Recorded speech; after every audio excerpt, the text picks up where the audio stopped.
6 that show the SEC's men's college basketball dominance. The story of the SEC's dominance. This season began back in early December during the SEC/ACC Challenge. After 9 games, a 9-0 SEC record on day 1, the SEC had already clinched the 2-day, 16-game conference challenge. Even though the ACC is the worst of the power conferences in 2024-25, the numbers and social media posts were eye-opening. The challenge ended with a 14-2 edge to the SEC, one of the first signs of the overwhelming supremacy displayed. The conference's success wasn't surprising. The SEC had a terrific offseason in the transfer portal, landing 17 of ESPN's top 50 transfers. In a piece looking at the winners and losers of the portal, the SEC had 10 schools in categories where they helped themselves, and only one listed among schools that were hurt by the portal. It had 9 teams ranked in the preseason AP poll, and currently boasts 4 of the 10 top-performing freshmen in the country. As an aside, the SEC's ability to stockpile talent isn't slowing anytime soon. For the second year in a row, the SEC will be bringing in the most ESPN 100 freshmen in the country next season. The league had 26 top 100 prospects committed to member schools at the end of the early signing period. But no one could predict a showing that 2 months into the season is approaching best-ever status. As conference play in the SEC begins Saturday, highlighted by Florida's trip to Kentucky, 11 a.m. ET, ESPN, Tennessee hosting Arkansas, 1 p.m. ESPN, unbeaten Oklahoma heading to Alabama, 6 p.m. SEC Network, and an in-state game between Texas A&M and Texas, 8 p.m. SEC Network. Here is a look at 6 statistics that demonstrate the league's dominance. That's the SEC's overall winning percentage entering conference play. It's by far the best record of any conference in the country. It's by far the best winning percentage in the league's history. The SEC has all 3 of the remaining unbeaten teams. Every team in the conference has at least 10 wins. And South Carolina is the only team with more than 2 losses. The Gamecocks have a whopping 3 defeats. All 16 of the SEC's teams have at least a 750 winning percentage. According to ESPN research, it's the first conference with every team having a 750 winning percentage entering January since the 1983-84 ACC, which had just 8 teams. Of course, that winning percentage will drop significantly as league play starts. But as ESPN's Neil Payne researched last month, the SEC now has the best non-conference record for any conference in games before New Year's Day since at least 2002-3, according to Sportradar data.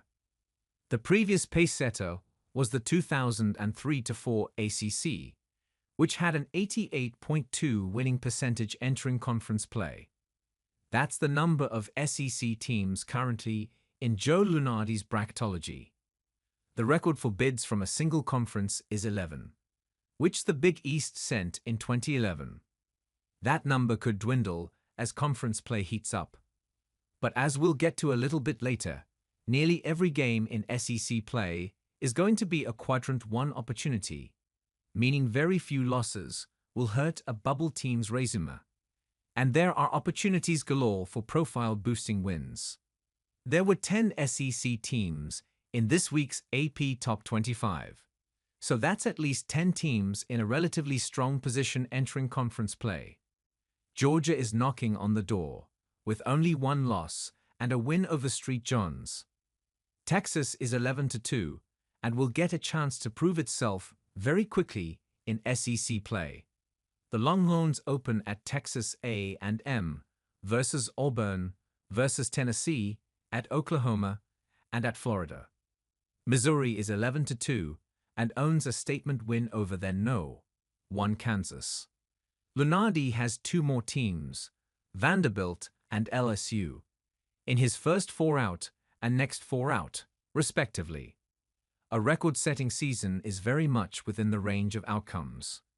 That's the number of wins the SEC has against AP-ranked teams in non-conference play, the most ever by a conference prior to postseason play, according to ESPN research. The SEC isn't stat padding and stacking wins against weak non-conference slates. They are beating the best of the best and doing it every night. To take it a few steps further, here are the Power Conference's records against the top 25 teams at Bartovik.com.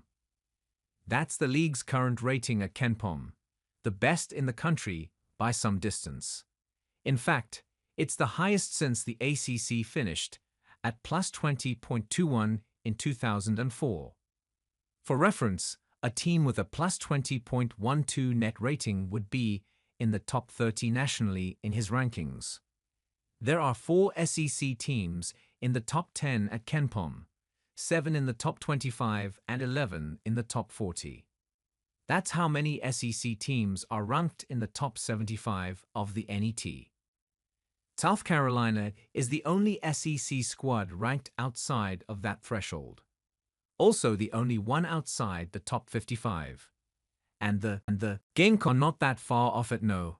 86.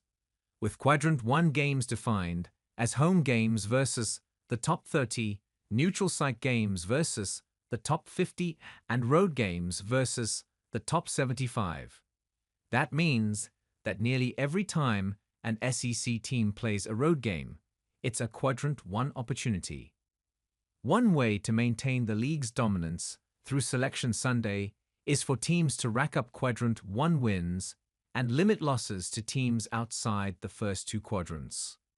It's going to be awfully difficult for teams in the SEC, which has 0 Quadrant 3 losses and just 1 Quadrant 4 loss as a league, to have resumes that become weighted down by the bottom teams in the conference. That's how many teams are ranked in the top 10 of this week's AP poll. The SEC hasn't won a national championship since Kentucky in 2012 and has had just one Final Four appearance in the past 4 NCAA tournaments. With Auburn, Tennessee, Alabama, Florida, and Kentucky all near the top of the rankings as we begin 2025, it's a tremendous opportunity for the SEC to end the drought. Auburn is the favorite to cut down the nets entering January, while Tennessee is ranked no.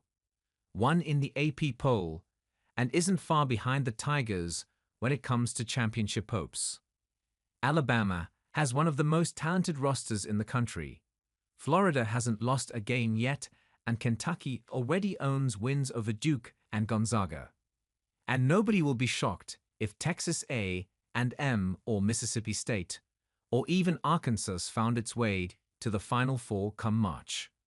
The SEC is without a doubt the most dominant and deepest league in the country.